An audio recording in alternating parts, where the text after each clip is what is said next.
Welcome to the Data Leadership Lessons Podcast. I'm your host, Anthony J. Algman. Data is everywhere in our businesses, and it takes leadership to make the most of it. We bring you the people, stories, and lessons to help you become a data leader. We've partnered with Dataversity to provide listeners with 20% off your first training center purchase with promo code ALGMANDL. Go to dataleadershiptraining.com to learn more. Today, on episode 82, we welcome Dr. Patricia Delgado. Dr. Delgado is a doctor of psychology with 20 years of experience in organizational and business development, management and leadership, employee-employer interdependency, and employee behavioral psychology. She's the founder and CEO of the Bridgify Group, LLC. With expertise in the science of human behavior in the workplace, Dr. Delgado's scope of work focuses on bridging theory and research with people management and behavior practice.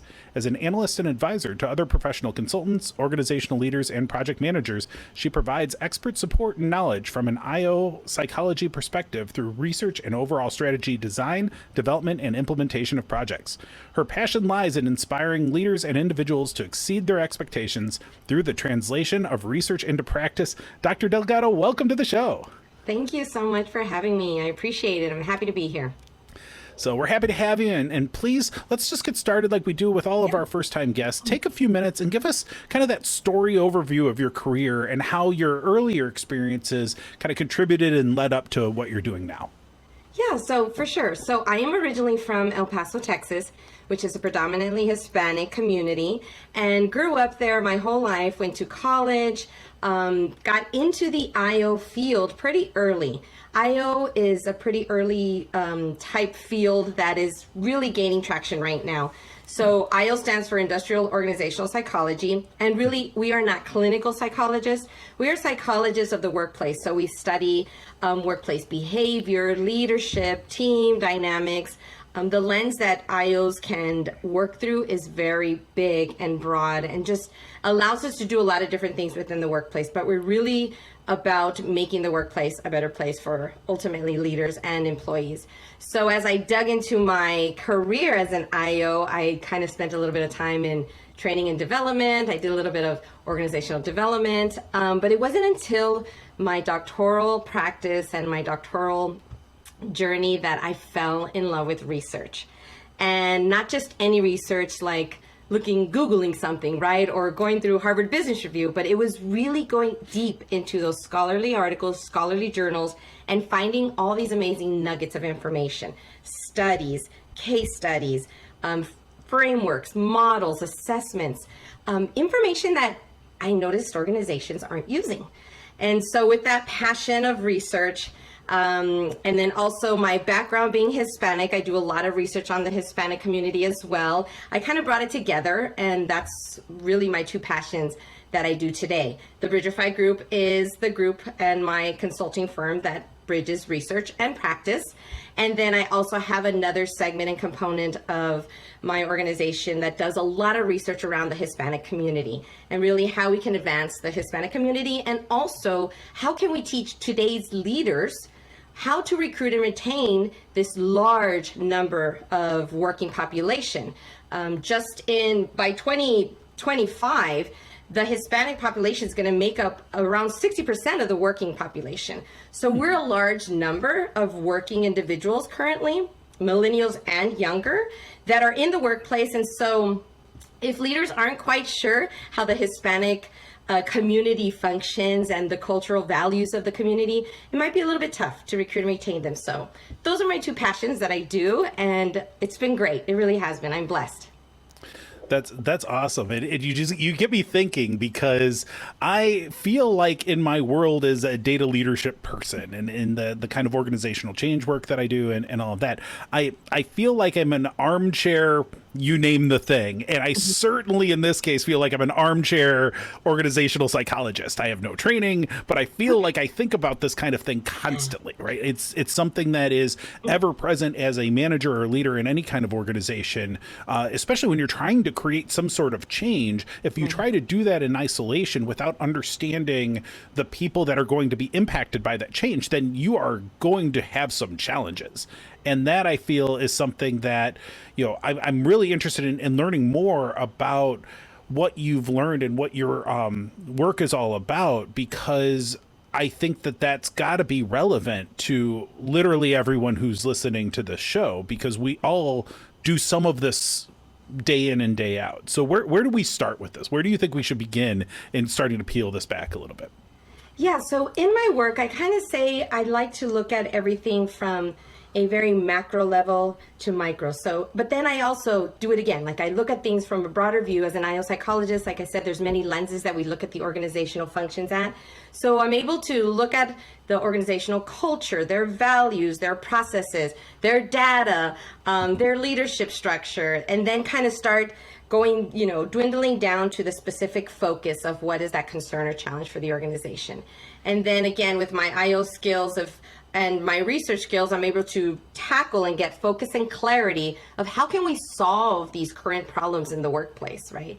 So I bring in my toolbox, which is of research, right? And I dig into the research and find those nuggets and then translate that into practical solutions. So right now, I didn't know if you knew, Anthony, right now there's a 15-year gap between the time that journal articles and studies are published to the time they're actually used in practice. So what happened over the pandemic with the vaccine, where, they did studies into studies and studies, and it came out so quickly, that is like amazing, because in the current world, when studies are done and actually published, it's taking quite a bit of time for us practitioners in the workplace, leaders in the workplace, to be able to utilize that information and put it into action like right now.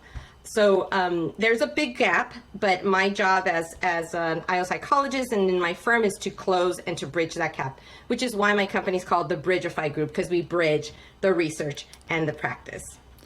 So you're looking at these studies and understanding what these studies are telling you about the latest in organizational psychology and what's happening in businesses and how things are evolving, because there's some change there. And your goal is to be faster than that 15-year delay that we typically have, and bring that to organizations who need to make change now or dealing with challenges now, so that they can get the benefit of that research without necessarily having the organizational psychology capability on their own staff.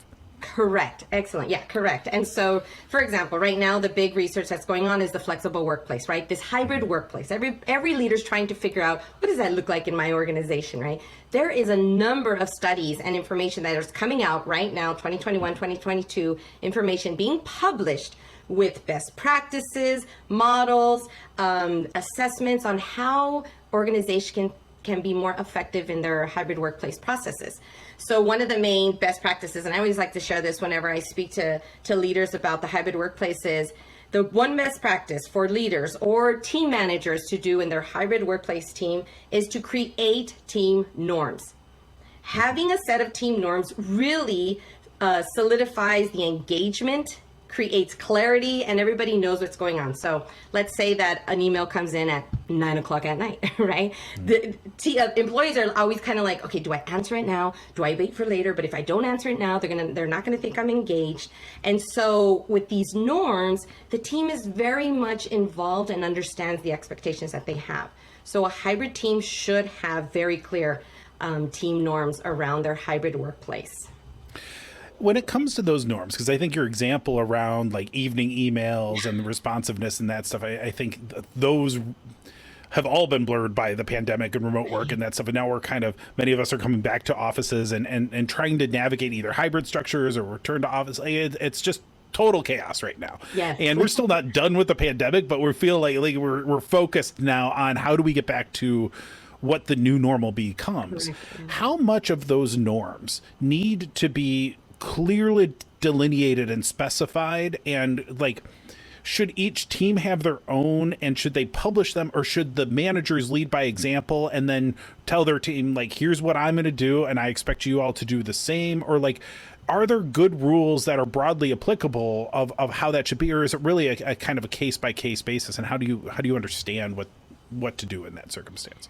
Yeah, that's a great question. So the research states that the norms should be created and developed by the full team, not just the manager by themselves, right? To continue to create that engagement that is lacking because we're not in a face-to-face environment. So creating that engagement, having everybody put their input in, and then the team creating a norms.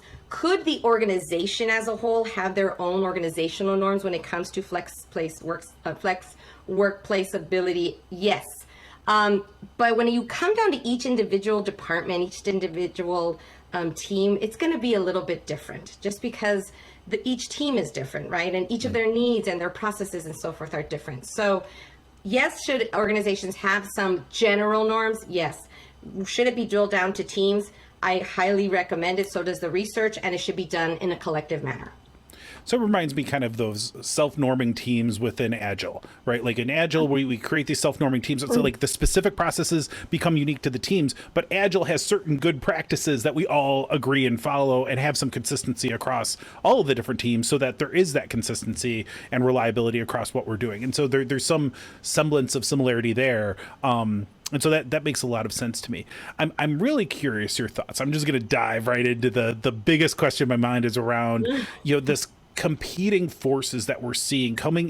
We're recording this in late April 2022. We're coming out of the pandemic. There's still some challenges out there, but a lot of organizations are moving back to a return to office situation. But on top of that, and what we've learned is, like, we know people are really excited to not be at the office. Like, we're hearing a lot of people don't want to be in the office. Right. And we know that that's a bigger function than it's ever been in terms of what people are looking for in their jobs.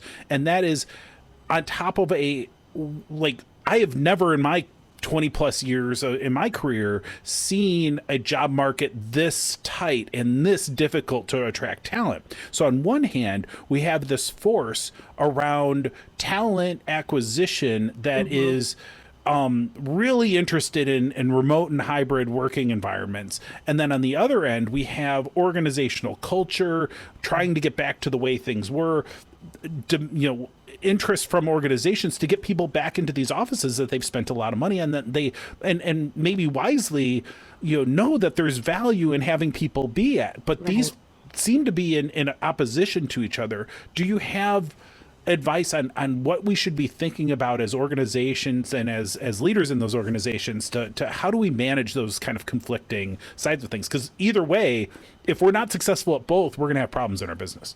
Yeah, definitely. And I think it depends on the organization. Each organization is different in how they had functioned before the pandemic, how they functioned during when everybody went remote, like 100%, and then how they're going to function post. So I really think each organization needs to spend some time, organizational leaders need to spend some time talking to their employees, talking to frontline employees and saying, what's working for you? Why is working from home so important? What will be your reluctancy in coming back to the office? A lot of people, and some of the research has stated that people, especially people of color, are having hesitations of coming back to the office because then they're not so exposed to the possible microaggressions or discrimination issues that happen when you're in a face-to-face environment. So if organizational leaders really take time to uncover, tell me, what are the reasons why you'd rather work at home? They might uncover these kinds of underlining reasons that maybe that individual might not want to be so vocal about, but if the leader takes some time, they might learn more than just, I like working from home. Well, no, maybe it's, I wasn't always quite comfortable being in the organization because I did get exposed to some sort of a situation that was uncomfortable. So I think it's really dependent on the organization and the intentionality of the leaders. Anything right now leaders do needs to be intentional, because employees are watching. And like you said, with the Great Resignation, they're ready to go. If they don't see that the organization is supporting them in whether in a flexible work environment, in a diversity, equity, and inclusion, belonging environment, and all these things that have come up these past 2 years, if organizations aren't intentional about really trying to create that culture in their organization, they will lose. And I'm sure some of them have seen that. So I highly recommend, and I tell all leaders, take some time to really get to know what really are the true issues in your organization, not somebody else's, because that's completely different. Somebody other's industry, that's also completely different in their own. The answers are there. I always tell leaders, the answers to all your concerns are right in your backyard. Do you have, because I hear that, and I think that is great advice just as a good manager or leader, and I'm thinking at like the department head or the team lead where you have some number of people reporting into you. you know, like you said, there's going to be circumstances with like return to office where the organization is going to set a certain policy that they're going to have widely applicable that may or may not be what's best for your group, but that it will constrain your ability to change beyond that policy. So like, even though you know your team absolutely has great reason, they have global teams, they want to be able to take meetings any time of day, whatever those reasons are, they're worried about the microaggressions. I think is a great point that's easily overlooked by some. You know, is how do you manage if you've been put into a box of constraints where the optimum strategy for your small team is not in alignment with that organizational strategy? What can you do? Like, are you just toast at that point? Or are you just like, my team's going to all quit on me because I can't change that rule because the organization has overruled me? Right. Wow, that's a great question, and I think if I had the answer to that, I'd have people outside my door wanting me to do business with them, right? I don't know if I have the right answer, only for two reasons. One, because things are changing so quickly, right? So right now it's hybrid workplace. In a month, 6 months, who knows if we're going to go back to the pandemic, coming back again at the level that it was in 2020. With the rapid changing environment, this is why I see that leaders are just so reactive in everything they're doing, because they can't keep up. They are what I call chasing the change versus them being prepared for the change. So my only advice would be continual engagement with your executive leadership, continual reassessment of your policies and procedures, continual reassessment of your employee engagement, and really just being in it every day, trying to create the change that Now, if the system is set up a certain way and a team wants to set up another way, it's all about let's try to collaborate.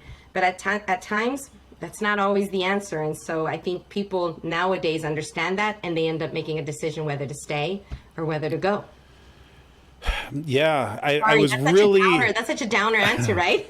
I was really hoping you were going to give me an answer on what I knew was a paradoxical question to begin with. I was really hoping for it, but alas, I mean, your answer is totally fair. And as a manager myself, I will just add that my only strategy in some of those circumstances, when I've seen that occur, when I've encountered it myself, is to just be as honest and as empathetic to all of those things. When I have to tell somebody, I can't let you do this thing that I want to let you do because we have a policy or we have something that I even don't agree with it, but we're a little bit stuck. Let's figure out how can we do the best we can while being frustrated and trying to push for the changes that will actually get us to where we need to be. But that's been about the best I can do there. But I have a follow-up question. Okay. I have a follow-up question that will not be paradoxical. Okay. I'm curious about the latest research in hybrid working arrangements, and that I've seen different approaches. So say your policy maybe something where you can have 2 or 3 days remote and 2 or 3 days in the office. Seems to be like where the bell curve is one of those two seems to be a lot of where organizations are landing. And I'm curious about best practices around that and whether the research is indicating should those be implemented where entire teams or entire organizations, I've heard of organizations requiring these 3 days a week for everybody are the days you need to be in the office. And I've seen other organizations where like, we're going to mix it up with whatever you need to do personally, we'll deal with. But I've definitely identified that those organizations that are going to have more flexibility in that hybrid work environment are going to end up simply coming to the office and doing Teams or Zoom calls all day, virtual calls all day, versus having that in-person time, which I imagine would be more effective if everybody were in the office the same day. But I also wonder too, like, what about these enterprises that literally have 50 offices around the world that they weren't going to be in the same place in the first place? So like, we have these different teams, we have different technology teams, like, we couldn't have done this even 5 years ago, so I don't quite get what we're going for there. What is the research saying about these kind of hybrid relationships, these hybrid strategies? So right now there's many terms that the researcher is using, right? When someone describes a hybrid workplace, flexible workplace, hybrid workplace, telecommuting, home commuting, like there's all these terms. So the one thing I tell leaders is first figure out what term it is that you're exactly using in your organization. Is it remote working? Is it telecommuting? Is it hybrid workplace? Is it flexible workplace, right? Get the terminology first in place so that your policies are consistent and that you're communicating the language across the board of what it should be or what you all want, what the leaders want it to be, right? Next, it's really about them thinking, okay, if this is all about autonomy. This is all about employees wanting to feel autonomous to make their own decisions, right? That's what this whole thing is about with flexible workplace. The research says the flexible workplace is all grounded on autonomy. Are leaders ready to let go? Right? Are leaders ready to give the autonomy, the full autonomy to the employees and say, I trust you, you figure out when you would like to come in, and when you don't, great, and if you do, great. Are today's leaders ready to give up that kind of, I kind of say power, right? It's kind of a power. Oh, absolutely. Right. Are they ready? That's another question they have to ask themselves. Now, some organizations and leaders are like, yes, and you're seeing an influx of employees or people wanting to work for those kinds of organizations because they're making it very clear that they're leaving it up to the employee. You, Mr. and Mrs. Employee, you come in when you like.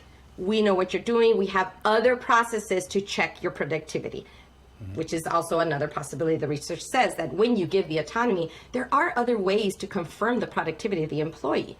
It's not just you're giving up all your power and the employee's going to sit back. No, of course, there's accountability and there's ways of measuring productivity that still need to be in place. But I think sometimes leaders get a little bit hung up on the fact of, oh my God, they're gonna do whatever they want, and now it's gonna be a free for all, right? And that's not necessarily what employees are asking for. They just want the autonomy. I don't know if that answered all your question. The research says the autonomy works. That's what the research says. So how the organization creates that autonomy and at what level is going to be something that they're going to have to ask themselves and ask their whole leadership team and say, what is everybody comfortable with? What can we do? What are based off our global locations, based off our type of teams and workers and industry? What can we possibly do to create the feeling of autonomy that we're giving to the employees? That makes sense, and I definitely would agree. It's hard, yeah. It's almost like we're using dog whistles around return to office for really fundamental struggles of power, autonomy, trust, verification, productivity, all of these things. People are trying to live better lives, and they're finding from the pandemic the one good thing is that they were able to create a life that they liked, and they don't want to lose that autonomy. And I won't put words in your mouth, so this is 100% me, but okay. I will just, for anyone who's listening out there thinking about the words you're choosing to use, choose whatever you want, but please don't call it return to work. Because what have we been doing for the last 2 years plus? We've been working very hard, in some cases harder than we ever have. Right. Please don't start the conversation by calling it return to work. That one bothers me. That one triggers me personally. But I think it's just a good idea. Let's call it the office. Let's whatever we want, but not return to work. Well, and then the research is also showing that for 2 years, everybody worked remotely because we were forced to. And productivity still continued. I mean, there's organizations that are like, wow, this is great. Let's continue doing this because actually we save money, people are happier, and we're still at the top of our line, right? We're still producing basically with a top bottom line. So I think the pandemic brought out a lot of surprised benefits of working from home. So why are we fighting it if it's working in some places? Now, there are individuals, though, that have said, and even in the research that have said, I need to go into the office. I need to see people. I need to be around people.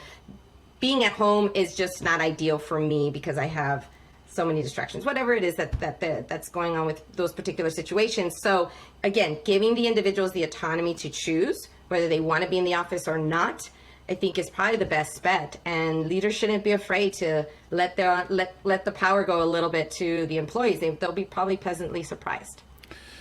I would agree with that. And I will be the first to admit that I learned through the course of the pandemic and making those kinds of decisions for myself. I was fortunate enough that I had that ability to decide, do I want to be in the office or do I want to be working remote or whatever? And I found for myself personally, I like being in the office. I'm better in the office. I take so much from interpersonal contact and understanding nonverbals and things like that I just don't do as well understanding through the screen. And you can always see it, like I'm already talking with my hands and stuff. Like you only get a tiny little sliver of that on the podcast if you're watching a video. But but for me, I've learned that. But I'm also 100% in support of people who are like, I am so much better remotely. I'm so much more able to focus without all of the distractions of the chatter and all of the stuff from the office. And I get that too. I understand that. And I certainly have days where working remotely is more beneficial because you can focus that way when the work is right. And that's what's so tough, is because it is nuanced, it is personal, it is dependent on your work, it is dependent on your style or your persona. And like, we can't create one general rule for everyone in every organization that will work for and apply to. And then it also drips to the whole workplace balance, right? And then well-being. So now we go into this whole realm of well-being, employee well-being, workplace balance. So we're not creating burnout. So we're not creating individuals that are just ready to go. Then there's like another layer that comes to it. So really talking to individual employees and saying, tell me a little bit why working from home works for you. Tell me about your family situation. Tell me about, I don't know, again, like the racial situation that's happening, or tell me why you like coming into work. So if they sat with you, Anthony, and said, Anthony, you said you like coming into work. Tell me the reasons why you like coming in. Do you see how much richness they would learn just from asking you those simple questions? For some reason, leaders are, I don't know if they're afraid to do that or they don't have time. But again, the answers are in their backyard. And there could be multiple, like you said, there shouldn't be a one size fits all because not everybody's life is the same. Yeah, it's so important to realize that your own perspective doesn't necessarily reflect anybody else's perspective but your own. And I mean, that's probably good advice in a number of contexts, really. But I am curious, what you've seen from the research as we're trying to come out of the pandemic. For the Hispanic community, are there unique challenges or are there unique patterns that you're seeing that may evolve some of the conversation we've already been having very generally? Is there specific considerations that we should be thinking to represent that community? Or is it, again, just as all over the place as it is for any other community? Yeah, so that's a great question. So within the Hispanic community, there are certain cultural narratives that we the researchers like to call that we as Hispanics really value, and there's really just foundation of who we are. So the family narrative, which is called familismo, that's a big part of who we are as a culture, who we are as a community. So in the pandemic, that really hit at home because the whole family, and sometimes many Hispanic households have one or two families living within the same household. Everybody was there at the same time during the pandemic. So that created a little bit of a different way of living. Or the other type of Hispanic challenge that communities are having is also the lack of internet access and the lack of resources in order to work from home. So it's really different depending just the Hispanic community in itself is so diverse, right? Everybody thinks like they all look like me, but I have many friends that are from Argentina and they're white complected, blue eyes, or someone from Colombia and they're red hair, right? And just white complected. Or there's the Afro Latinos, right? That are from Puerto Rico or the Dominican that look black. And so in the Hispanic community, the thing I like to always just communicate to people that don't know is that we're so diverse just in our community. So the best way to understand your Hispanic community in your area or the customers that you serve that are Hispanic is to ask that particular group and ask them the questions of, well, how is family important to you? What is it that your group in our community values? Just because we are so different in so many ways. But the pandemic did put a lot of strain on the Hispanic community, just from healthcare wise, again, just resources. Children being at home, I think that affected a lot of individuals, but we're trying to bounce back and, just in a better way, just like everybody else. So I think, again, it's just talking to the individuals to learn about their culture, because this could be the same for someone in an Asian culture, even in a Black culture. There's different values that they're founded on, that their behaviors are influenced on. And it makes sense that you can think about community and recognizing it's a diverse community of people, a large, diverse community of people. Thinking about that in this context may help give you some hypotheses of things that you may find, but talking to the individuals again seems to be that pattern that we've identified in the show already is like that's what will give you the best knowledge about what your team cares about, what your people care about, so that you can do the right things and navigating this unprecedented situation. We've never been through this in any of our careers, a situation quite like this, trying to find a new normal and guide our folks through it. I'm curious, because I imagine some of the folks out there, we can talk to our teams or we can talk to our supervisors or wherever we sit in the organization.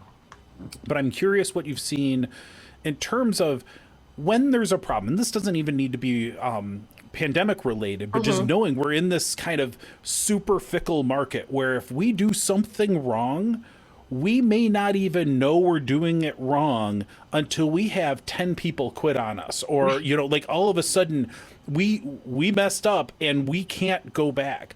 Are there things that we can be thinking about or be doing to find signs, hey, we're going down this path where people may not up and leave right now, but we may have a recruitment issue or we may have a talent retention issue that could really impact a huge amount of our workforce, and we may not be able to address it in time. Like, do you have any thoughts on that, what we can be doing to protect our companies when we don't know we may be going down a bad path? Yeah, so there's so many things right now impacting companies. It's like, where do we start, right? Do we start with the recruitment and retention side? Do we start with the process side? The best recommendation that I give any organization, of course, and usually the bigger organizations do have this, but some of the mid-sized organizations may not always be intentional about having a strategic plan. Just a basic plan on what is important to us as an organization, what is going to impact not only our people, but our profits, and really trying to look at it from a larger business outlook, but then overlapping it with the people as well. I think sometimes organizations are really good at looking at the data for the bottom line, right? Like, oh, what's making us money? How are we getting there? But they're forgetting that overlay of the people part. And so if organizations can do that simultaneously, look at both layers of influence, business, profit, people, then there's a different integration that's happening there. Now, how to do that? I know that's always the question. Well, how do we do that? Well, I think it's combining more of the leadership strategic thinking with always the people part. Your HR team, probably a little bit more than what HR usually is pulled in on. If there's a diversity, equity, and inclusion officer now that's been included into the mix, another position that I think every C-suite should have is an IO psychologist on the team, because that IO psychologist can inform them on the current research that's out there and help them synthesize and translate that research into, like what I do, best practices and so forth. So I think having a team of experts really informing those two layers is what's going to make the organization probably very comprehensive and very, let me say this, will help them make informed decisions, not reactive decisions. We saw that a lot, reactive decisions. Now, they knew that once they did those decisions, whatever it was, giving a statement after George Floyd, moving a certain policy or procedure a certain way during the pandemic, these reactive decision-making processes or methods are not working. So they have to really take the time to make informed decision-making. I think all these experts can help them with that. And it comes back to being intentional, right? Not just reactive, but doing this and realizing what you're doing, what you're saying, and why it matters, and what you're trying to accomplish. Whether or not you're successful is a secondary function, but you have to at least have intent of why you're saying these things. Don't just say something because, oh, well, we probably should say something about this. Have a purpose. Have have some teeth behind it and mean it. Because people can tell. People can tell. Yes. I am curious, as we're talking about these strategies and these kind of top-down planning around whatever those actions are. I'm curious your thoughts are company values and those value statements and this, are those actually effective, or are those just marketing? What's your experience with that? Because I've seen organizations that really live by them, and I've seen other organizations that are like, oh, we have some, we wrote them down somewhere. Right. They're somewhere in the drawer. Yes, that's what I was going to talk about, values. They are extremely effective when utilized effectively and in its full capacity. When they're utilized and they're just in the drawer, then they're not really the most effective team. But if leaders understand the values and understand how to integrate them in everything that leader does, in communication, in interactions, when it is done the right way, oh yeah, that can be such a powerful tool that really, I say it's like the glue that really just brings things together in an organization and keeps it very whole and very tight in what they're doing. When the values are pretty loosey-goosey type, well then you'll probably see it. And you're right, all the employees can see right through that. Especially the research says minority employees can see when organizations are not genuine in their messaging. I mean, just like that. It's pretty crazy, but I want to say it's usually probably all people right now, especially right now, are very sensitive to, are they really doing this because they really mean it and care about us? And the values are an amazing tool. I would highly utilize the values in any way and really create it and be part of everything that they're doing, the behaviors. And think about the values that they put. They can't just put trust. Great, that's a great value. Or integrity. Okay, great. What does that mean, right? Like everybody's definition of trust, integrity, collaboration. That's another great one. They really need to think about, well, how does our workplace work and sway? What is the energy in our workplace? And the best people that can create those values are the people in the organization, really, not the leaders. So if they wanted to reassess their values, then I would start with the people that are making the energy happen, and those are the ones walking in the halls and just really making things happen. They probably can give some really amazing values that truly represent what the organization is. And they have to be prepared that maybe those values aren't very good, but that's okay. Like maybe the values aren't a positive value right now, but I think it gives the leadership an opportunity to create a positive value. So you'd be better off at least articulating this is what we've heard our values actually are and being honest about that. And I worry so much when senior leadership does this kind of stuff.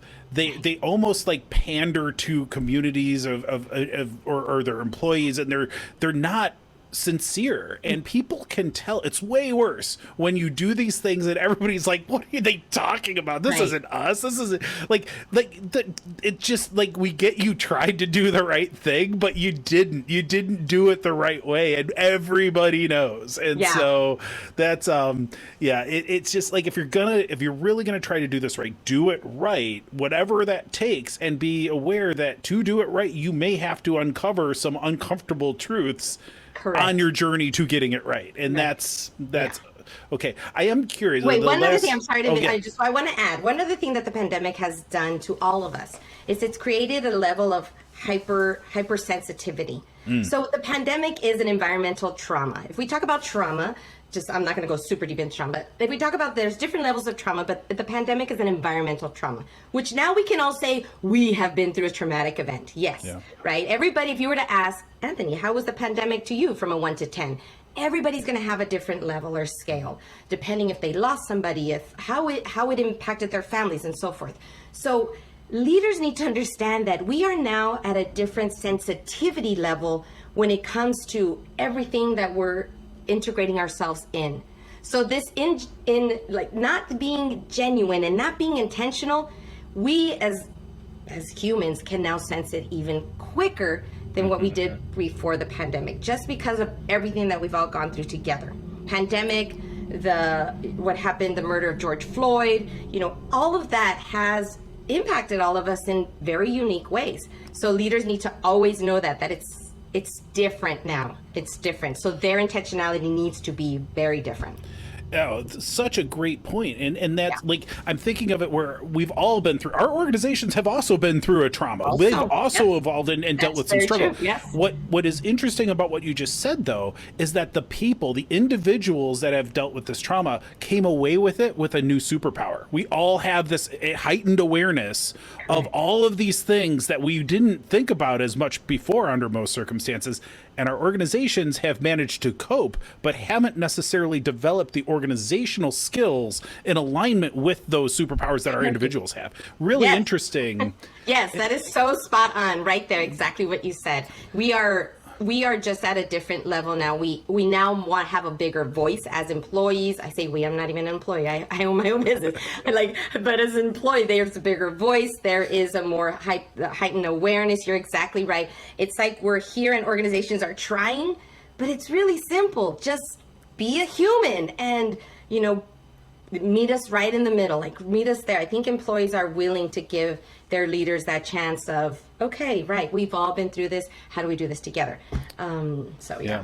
And that, I think that highlights another thing is that people understand this is hard. We know we're here too. Right. We get that the organizations are not going to be perfect managing this, but we want the organizations to be adapting and listening. And just like you said, how important listening is to the organization, it's also really important for the people to be heard and believe that the organization is trying to adjust for that. Right. And I know we're kind of out of time, but I want to ask you one more question because I think it'll put a bow on all of this is, when you're dealing with, you mentioned that how all C-suites should have an IO psychologist on their team. Sounds like a great idea. I'm sure most don't have that. But I do know that most organizations right now are dealing with some trauma, some, trying to figure out some big problems coming out of all of this.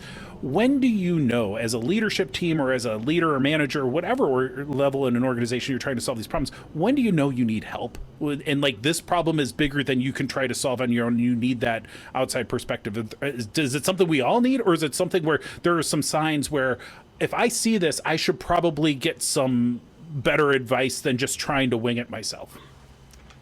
That's such a great question. That really is such a great question. They need help, period, all the time. Right now, they're chasing the change.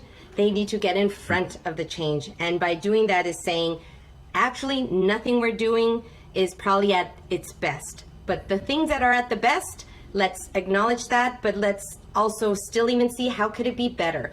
They cannot be complacent in their thinking that, oh, we're good right now because our profits are up.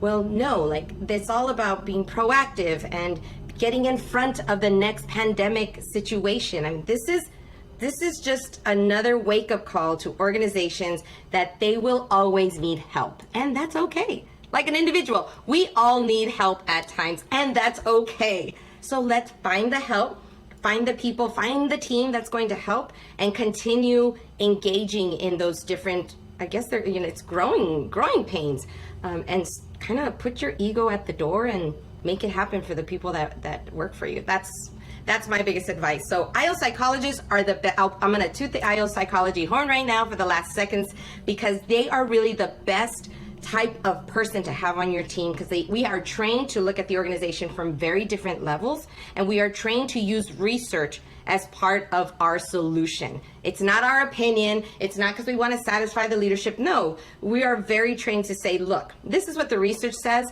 and this is what the organization does, and together, this is the best solution. So I highly recommend if a C-suite does not have an IO on their team or as a consultant, anything, to look for one because you would see a big difference. It's a different perspective than the HR, than the COO and the CFO. Yeah, totally.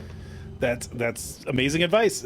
So, Dr. Delgado, thank you for being on the show today. This has been truly amazing. Thank you so much. I enjoyed it, and I appreciate you having me. And good luck to everybody out there, and thanks for listening. I appreciate it. So, before we go, what's the best way for folks to find you after the show, especially for those folks listening in?